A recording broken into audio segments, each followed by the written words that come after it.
पत्रकार निरंजन आगाशे आपल्या स्टुडिओमध्ये आलेले, त्यांचं मी स्वागत करतो। आगाशे सर, बिहारची निवडणूक वेगवेगळ्या अंगाने खूप महत्त्वाची आहे। पुन्हा तुम्हाला असं वाटतंय की एनडीए सरकारच पुन्हा येऊ शकतं आणि ते पण अगदी बहुमताने, कारण 122 जो आकडा आहे तो सगळ्या एक्झिट पोलनी सांगितलं होतं की अंदाजाने की बाबा एनडीए सरकार पुन्हा एकदा सरकार प्रस्थापित करू शकतं। तुम्ही कसं बघता त्याकडे? जेवढं एक्झिट पोलनी जे काही दाखवलंय ते कदाचित अतिशयोक्त असू शकतं। आपण मागेही अनेक वेळा पाहिलंय की एक्झिट पोल तितके बरोबर येतीलच असं नाही।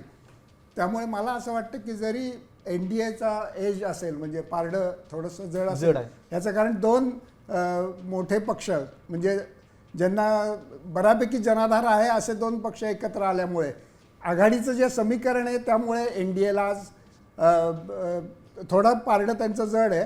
आणि विरोधी पक्ष जो आहे त्यात राजद हा एकमेव पक्ष आहे, म्हणजे त्यांनी किती मोठी जास्त मजल मारली, झेप घेतली तरी सुद्धा सरकार येण्या इतकी परिस्थिती वाटत नाही। म्हणून एनडीएला तेजस्वी यादवांचे झंझावाती प्रचार दौरे होते एकदम।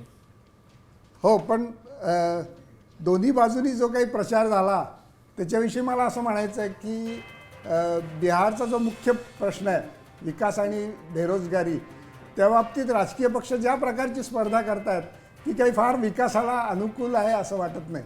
म्हणजे बिहारची जी इकॉनॉमी आहे ती इतकी नाजूक आहे आत्ता सध्या, आणि आश्वासनं जी दिली आहेत ती पूर्णपणे, ज्याला मोदींनी रेवडी असा शब्द स्वतःच वापरला होता, त्याची स्पर्धा चालू आहे असं मला वाटतं।